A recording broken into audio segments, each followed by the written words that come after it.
Nous sommes des privilégiés d'être au bénéfice de la victoire de Christ sur la croix. Et parfois nous l'oublions un petit peu trop vite. La dernière fois, j'ai abordé la question dans la notion du combat spirituel, le fait que Dieu nous demandait de tenir ferme contre les ruses du diable. Hier matin, dans la formation que nous donnons de base sur la parole de Dieu, sur la doctrine biblique, nous avons parlé de la chute. Le jour où Adam et Ève n'ont pas résisté aux ruses du diable. Et ce matin, j'aimerais m'arrêter sur un contre-exemple, celui de notre Seigneur Jésus, qui lui aussi a été tenté, mais qui a réagi d'une manière différente que celle que Adam et Ève ont eue. Alors certes, vous avez déjà entendu des messages sur la tentation que Jésus a vécue. J'ai moi-même déjà prêché sur cette question. Mais je voulais y revenir sous l'angle de la notion du combat spirituel, la tentation. C'est très intéressant de remarquer que, au début de son ministère, alors qu'il vient d'être baptisé, qu'il a reçu ce geste de la part du Père, comme quoi, voilà mon fils bien-aimé en qui j'ai mis toute mon affection, qui va commencer son ministère, et la première personne qu'il rencontre, c'est le diable. Je ne crois pas au hasard dans la parole de Dieu, et j'aurais envie de dire que le ministère humain a commencé avec la tentation, mais avec une mauvaise réponse apportée à la tentation. Et le ministère de Jésus commence avec la tentation, mais en y apportant une bonne réponse, et en montrant aussi qu'il est le Fils de Dieu. Et il est un exemple. Et il est la victoire et en même temps le modèle pour nous aujourd'hui. Qui n'a jamais été tenté dans cette salle? Qui n'a jamais connu la tentation? Chrétiens ou pas, nous sommes tous confrontés à cette question. Et nous avons vu que le diable rôde autour de nous comme « qui est celui que je vais tenter aujourd'hui ?» Parce que je ne peux pas le récupérer puisqu'il appartient à Christ, mais je vais tout faire pour le faire tomber. Et comme je suis rusé, je vais essayer par tous les moyens de gagner. Jésus, conduit par le Saint-Esprit, commence son ministère par une rencontre avec le diable, et je vous propose de faire cette lecture dans l'évangile de Luc au chapitre 4.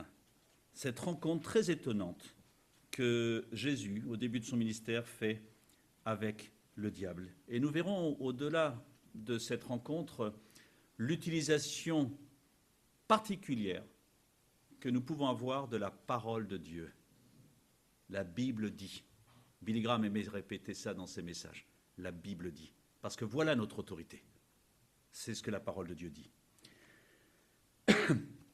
Jésus, rempli d'Esprit Saint, revint du Jourdain et fut conduit par l'Esprit dans le temple où il était proclamé. On aurait pu s'attendre à ça. Conduit par l'Esprit dans le désert, où il fut tenté par le diable pendant 40 jours. Il ne mangea rien durant ces jours-là, et quand ils furent achevés, il eut faim. Alors le diable lui dit, « Si tu es le Fils de Dieu, dis à cette pierre de devenir du pain. » Et Jésus lui répondit, « Il est écrit, l'homme ne vivra pas de pain seulement. » Le diable l'emmena plus haut, lui montra en un instant tous les royaumes du monde, et lui dit, « Je te donnerai tout ce pouvoir et la gloire de ces royaumes, car elle m'a été remise, et je la donne à qui je veux. Si donc tu te prosternes devant moi, elle sera toute à toi. » Jésus lui répondit, « Il est écrit, tu adoreras le Seigneur ton Dieu, et à lui seul tu rendras un culte.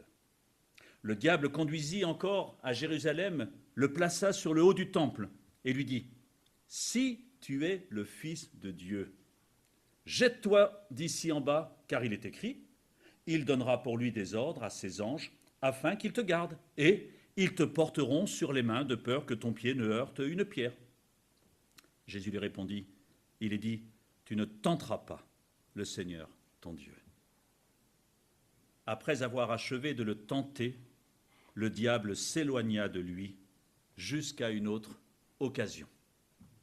Un texte surprenant, parce qu'on aurait pu imaginer que les premiers gestes, activités de notre Dieu, après avoir été rempli du Saint-Esprit, après avoir été baptisé, aurait été quelque chose de sensationnel.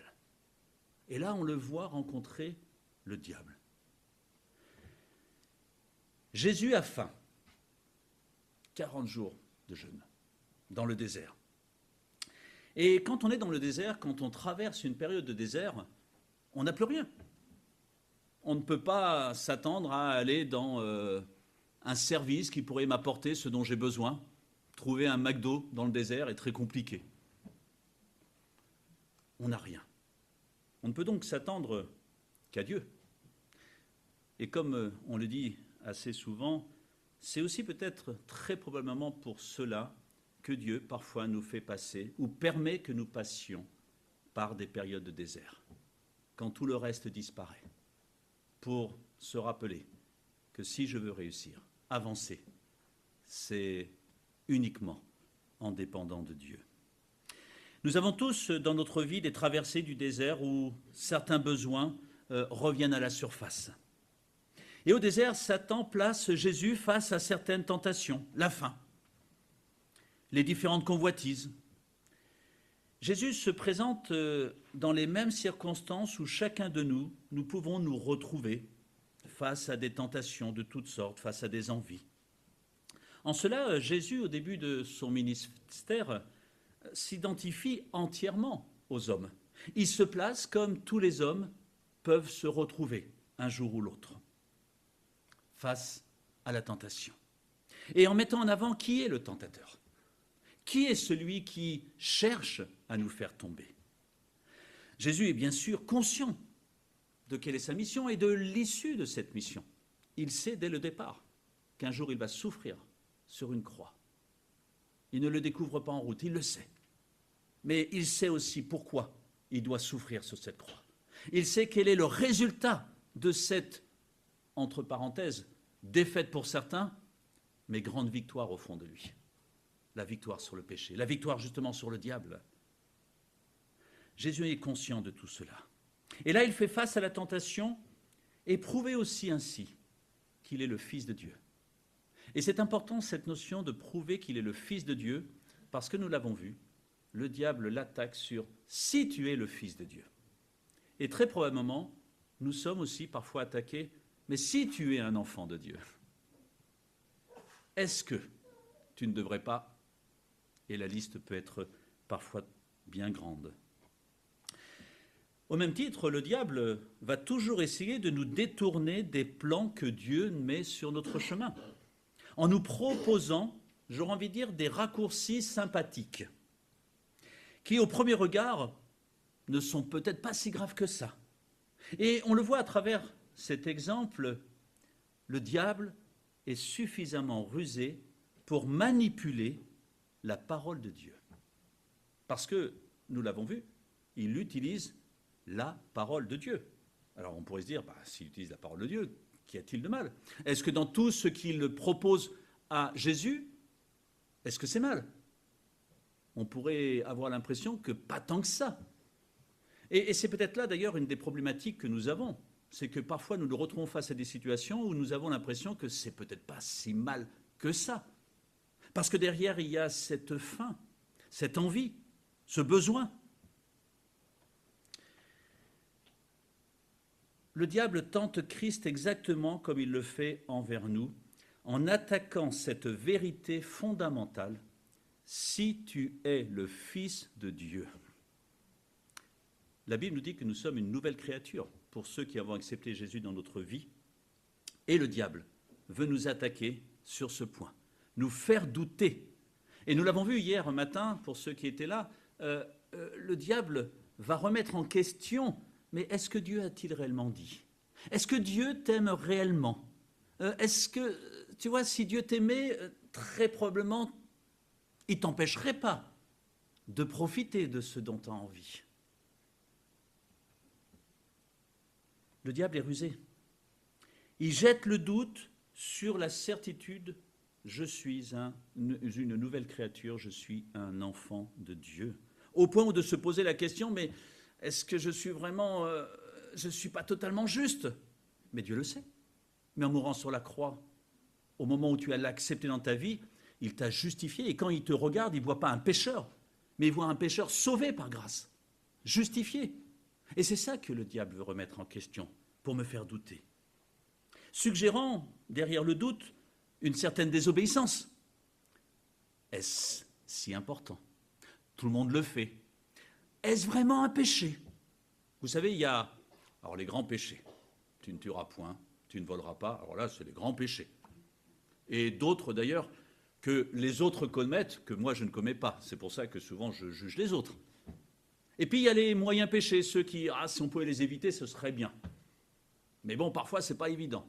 Et puis, il y a les petits péchés. Oh, sont-ils encore des péchés?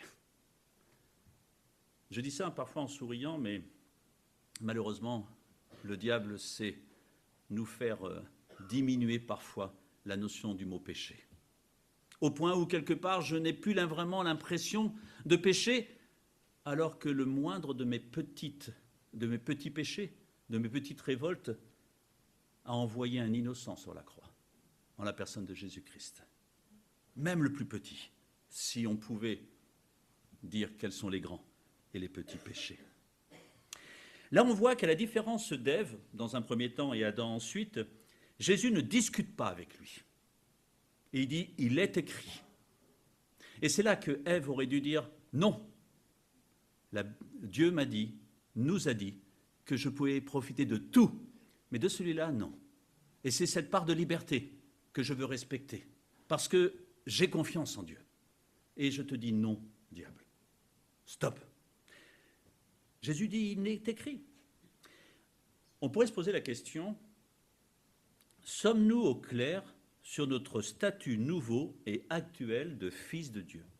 Est-ce que je suis fils de Dieu? C'est-à-dire que Jésus m'a accepté, s'est engagé à m'aider, m'a donné effectivement des règles de vie parce qu'elles sont bonnes pour moi, parce qu'elles me permettent d'être en paix. Elles me permettent aussi de résister aux attaques du diable.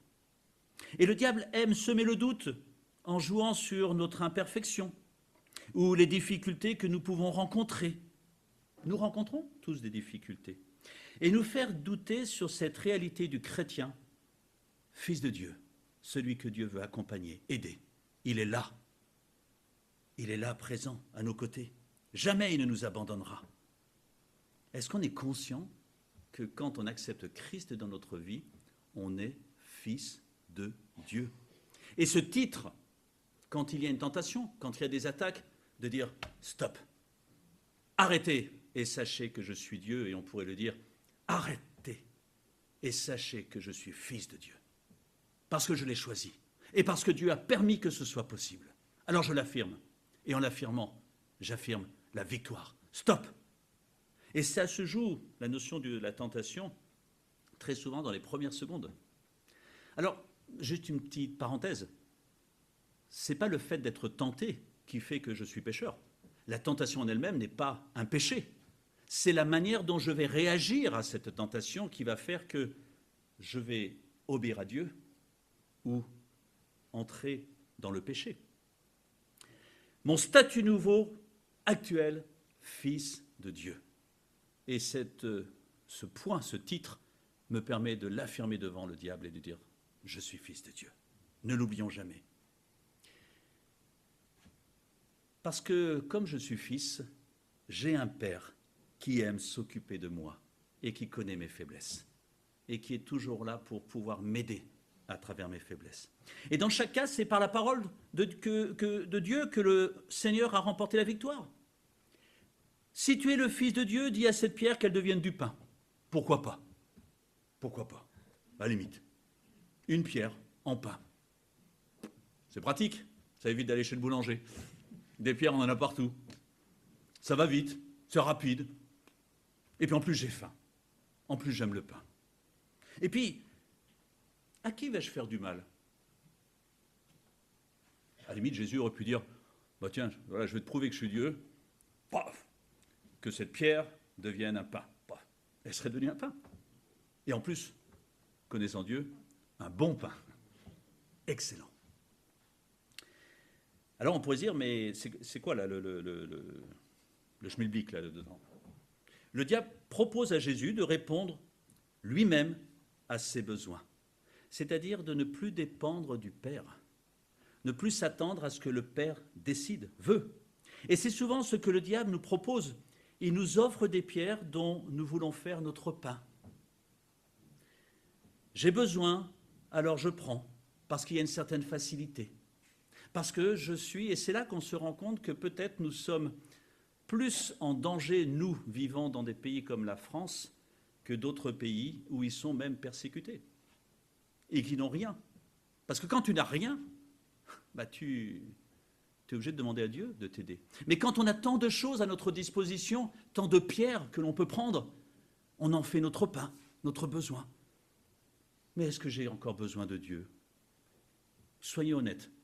Qui a besoin de Dieu pour savoir qu'il va manger à sa faim à midi? Et que peut-être, certains vont manger un peu plus qu'à leur faim à midi. Certains vont peut-être même prendre un apéritif avant. Wow. Un bon dessert. Mais je n'ai pas besoin de Dieu pour ça. J'ai travaillé. Et on est même dans un pays où même si je ne travaille pas autant que je souhaiterais, il y a des aides. Est-ce que j'ai besoin de Dieu? Et le danger, il est là pour nous, chrétiens français.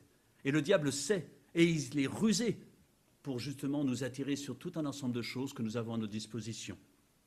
Et nous dire, mais pourquoi tu veux demander à Dieu? Pourquoi? Prends directement. Tu as tout ce que tu as besoin. Le problème, c'est que quand je prends tous ces pains, toutes ces petites friandises, alors je perds de l'appétit pour la seule nourriture qui me fait croître spirituellement, la parole de Dieu. Parce que si vous prenez trop d'apéritifs avant un repas, vous n'avez plus faim. Si vous avez une petite faiblesse comme moi pour certaines petites friandises, eh bien, si vous en prenez trop, vous arrivez à table, vous n'avez plus faim. Et le diable est assez rusé pour nous montrer toutes ces petites friandises, ces petites pierres que je peux prendre, au point où quelque part je n'ai plus autant faim de la parole de Dieu. L'homme ne vivra pas de pain seulement, mais de toute parole qui sort de la bouche de Dieu. Et là, Dieu nous met en garde. Attention, mes amis, vous avez besoin de cette parole. Et ne vous laissez pas avoir par toutes ces pierres qui peuvent paraître autour de vous. Sur quoi je m'appuie pour être rassasié? C'est peut-être la question que je devrais me poser chaque matin. Est-ce que quand je me lève, je juge personne et je ne voudrais en aucun cas que certains se sentent repris, quoique à la limite, si vous vous sentez repris un petit peu, pourquoi pas. Si le matin, je pense que je sais ce que je vais faire, je sais que mon frigo est plein, il est possible que je ne vois pas comme une priorité de demander à Dieu, est-ce que tu peux m'accompagner aujourd'hui? Est-ce que tu peux m'aider? J'ai besoin de toi aujourd'hui. Parce que tout est déjà programmé, tout est déjà en place. Je sais exactement ce que je vais manger à midi. Je sais exactement comment va se passer la matinée. Et là, il y a un danger. Alors que je devrais chaque matin dire, Seigneur, tu connais cette journée. Merci parce que mon frigo est plein. On peut exprimer aussi cette reconnaissance. Et moi, j'exprime tellement souvent cette reconnaissance de vivre dans un pays comme la France, où je n'ai pas à me poser la question de qu'est-ce que je vais manger demain. Je n'ai pas à me poser la question de est-ce que je vais dormir au chaud ce soir. Je n'ai pas à me poser la question de est-ce que je serai à l'abri des intempéries. Je suis un privilégié à l'échelle de ce monde. Et en cela, je remercie le Seigneur. Mais du coup, tout de suite, Seigneur, que je n'oublie pas que j'ai besoin de toi. Et que les pierres qui vont m'être proposées aujourd'hui, je puisse les laisser de côté pour me nourrir de ta parole. et qu'à aucun moment, dans tout ce que je vais vivre, je n'oublie d'ouvrir cette parole, ces paroles que tu me donnes pour m'accompagner, pour me rappeler que je veux dépendre de toi et que j'ai besoin de toi.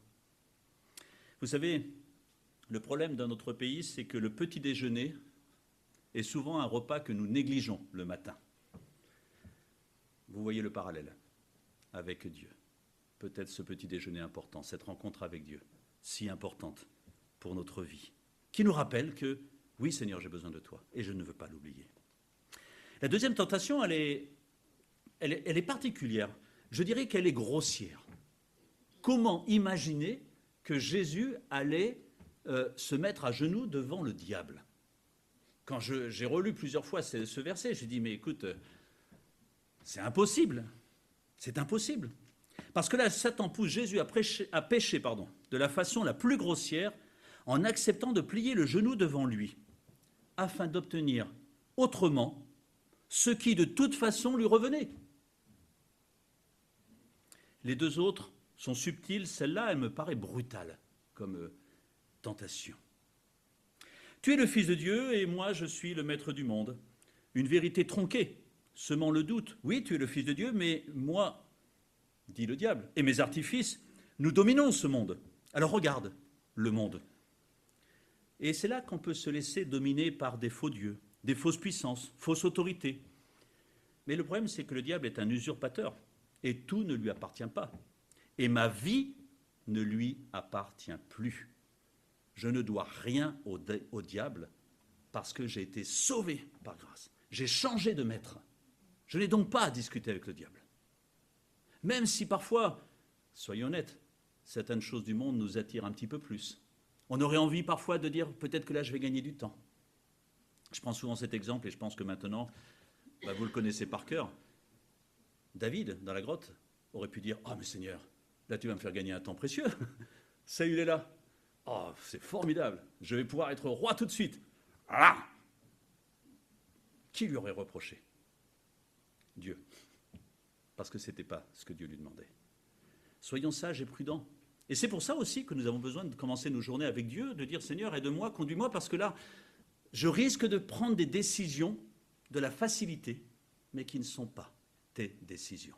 Et moi, je veux agir selon ce que tu me dis. Mais si je ne passe pas de temps avec Dieu, si je n'écoute pas la parole de Dieu, alors je me mettrai en danger parce que je ne saurai pas ce que Dieu attend de moi. Et vous avez peut-être remarqué, il est dit, le diable l'amena plus haut, lui montra en un instant tous les royaumes. En un instant. Vous savez, ces notions où, dans l'émotion, quelque chose qui arrive tout de suite, une pensée éclair, un flash qui attire notre attention. Et dans la précipitation, nous pouvons nous égarer notre attention de Dieu. Schlac! Oh! Et c'est là aussi, dans la demi-seconde qui suit, que je devrais avoir à dire, stop, Seigneur, est-ce que ça vient de toi? Ou est-ce que c'est uniquement mon émotion, mes envies, qui refont surface?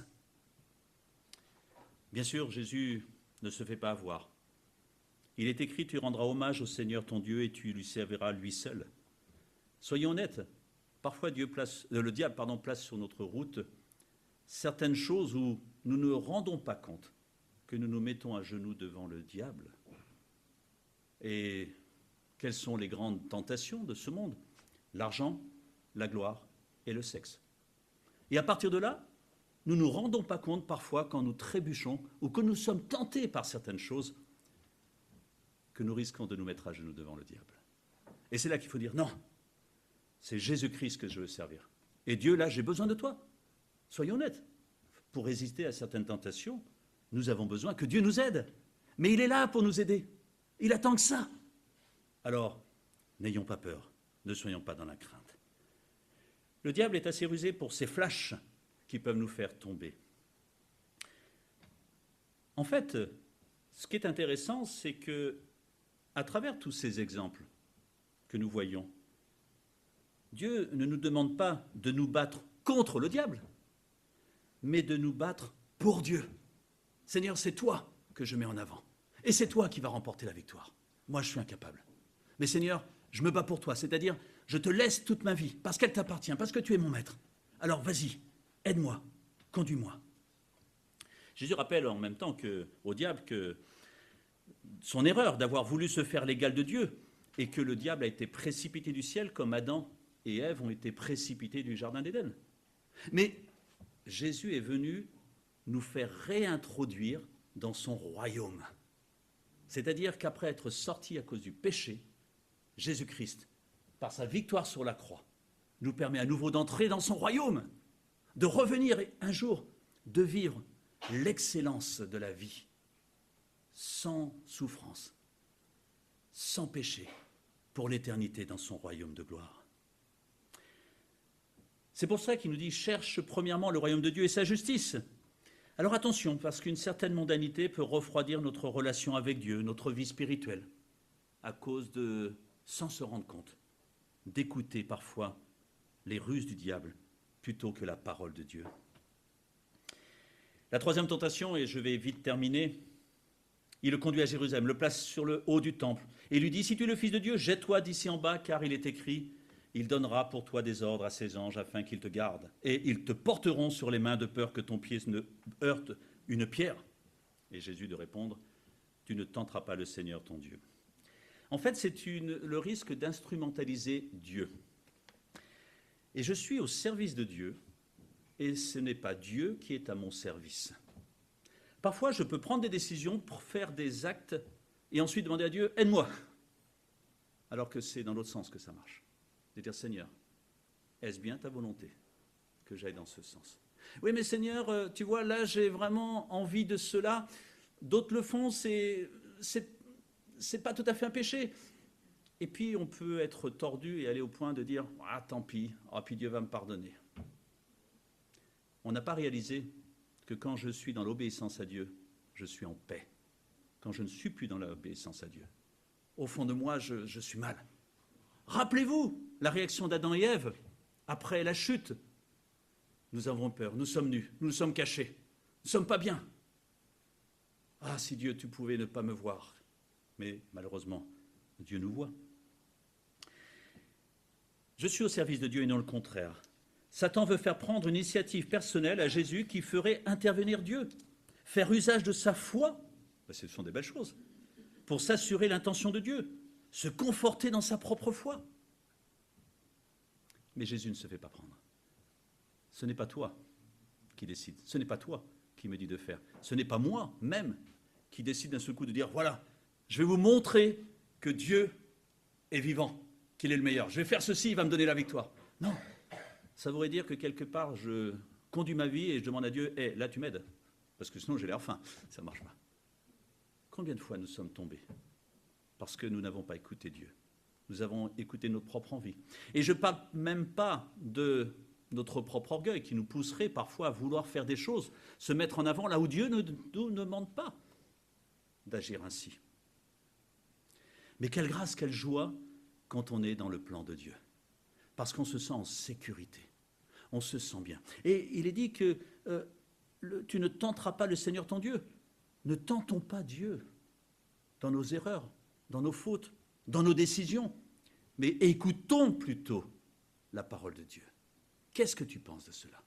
Est-ce que c'est ton plan à toi ou est-ce que c'est mon plan à moi?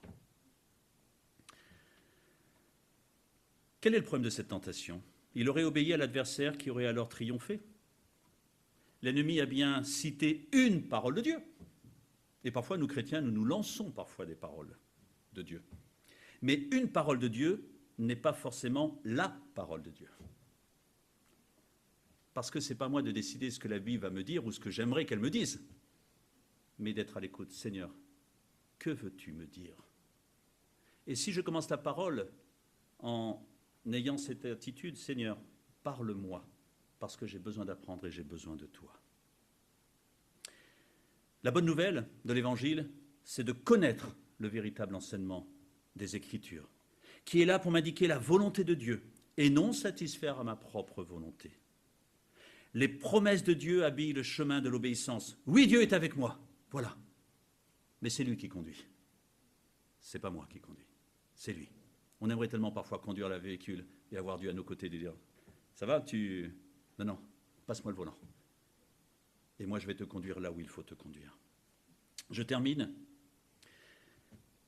Si ma relation avec Dieu est juste, comme dans ce cas-là, alors le diable s'éloignera de moi.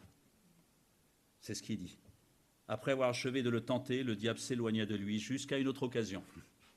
Alors la dernière partie, elle peut nous faire peur, mais pas tant que ça, puisqu'il suffit de réagir à nouveau, comme la première fois. Et le diable, et Pierre nous le dit, il est là, oui, pour rôder autour de toi, mais s'il voit que cette personne est attachée à la parole de Dieu, si le diable se rend compte que, effectivement, c'est un fils de Dieu, alors je ne peux rien faire contre lui. Et alors j'ai une bonne nouvelle pour vous, un peu moins pour les autres, et bien du coup il va aller s'attaquer à quelqu'un d'autre. Mais si ce quelqu'un d'autre est un frère aussi en Christ, il dira, ah, alors je vais laisser encore quelqu'un d'autre. Et puis ainsi de suite. Et puis, il dira, ah, cette église d'Annemasse, je peux rien, ils sont tous fils de Dieu. Alors je ne dis pas qu'il va aller attaquer notre église, non. Mais ce que je suis en train de dire, n'est-il pas ce que Dieu nous propose? Je t'ai donné la victoire. Alors même si le diable t'attaque, il suffit d'une chose, lève les yeux, demande-moi de l'aide. Et moi, comme je suis là, je vais te donner la victoire que j'ai acquise sur la croix. Oui, le diable rôde, mais moi je suis présent et je te tiens par la main. Alors tu n'as plus à avoir peur. Nourrissons-nous, de la parole de Dieu, parce qu'elle nous encourage, elle nous fait du bien, elle nous guide, elle nous conduit. N'ayons pas d'autre fin que celle-là. Je veux commencer la journée en lisant, même si c'est qu'un verset. Et ce verset, je veux qu'il retentisse toute la journée en moi. Et puis je veux te servir toi et toi seul. Oui, je vais te tenter. Oui, il y a plein de choses sur ma route où il y a des pierres qui vont être là, mais Seigneur, non. Apprends-moi à dire non, parce que c'est toi que je veux servir. Et je ne veux pas me laisser avoir. Arrêtez et sachez que je suis Dieu. C'est une manière de dire, le diable, tu ne peux rien contre moi, parce que je ne t'appartiens plus, j'appartiens à Dieu. Mais ne discutons pas avec le diable. Tournons-nous tout de suite vers Dieu et ne lui répondons pas. Approprions-nous la parole de Dieu pour répondre aux attaques de l'adversaire.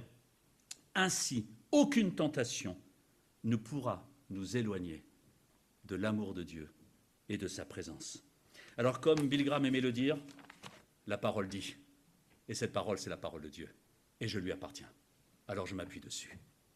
Je vais terminer par la prière, et n'oublions pas que cette croix me rappelle que oui, je peux être victorieux, même dans ces domaines où aujourd'hui j'ai l'impression que je n'y arrive pas. C'est peut-être que c'est le diable qui est en train de me dire, tu n'y arriveras jamais. Remportons la victoire, prions avec des frères pour justement de dire, non, là aussi, dans ce domaine, je veux être vainqueur par celui qui me fortifie, Jésus-Christ, par son amour et par la victoire de la croix. Seigneur, à qui d'autre irions-nous? Tu as les paroles de la vie. Et Seigneur, cette vie, tu nous l'as donnée en mourant sur la croix il y a 2000 ans. Tu as vaincu le diable. Le diable a perdu. Et toi, tu as remporté la victoire. Et cette victoire, tu l'as fait nôtre parce que nous sommes fils de Dieu. Tu nous as accueillis dans ta famille pour t'occuper de nous. Certes, le monde est compliqué, il est difficile et les tentations sont là. Et Seigneur, tu sais que c'est parfois difficile de résister à certaines tentations. Elles sont si nombreuses. Elles sont parfois, on ne les voit pas venir. Mais Seigneur, il y a une chose qui nous permet de tenir. C'est si nous marchons main dans la main avec toi. Parce que tu sauras, dans les bons moments, nous tirer un petit peu pour la main pour nous rappeler, je suis là. Et ainsi, Seigneur, de dire merci. Merci de m'avoir aidé à résister. Merci de m'apprendre à dire non. Merci de m'apprendre à te faire confiance. Faire confiance à ce que tu me dis. Parce que c'est ainsi que je serai dans la paix. Alors Seigneur, merci d'avoir tout accompli et de m'aimer au point, malgré parfois mes échecs, de me relever et de m'accompagner sur le beau chemin que tu as pour moi. Merci Seigneur de nous donner cette victoire et aide-nous parce que nous en avons tous besoin et cette semaine nous serons probablement tous tentés encore. Mais Seigneur, rappelle-nous que tu as remporté cette victoire. Amen. On va prendre un chant.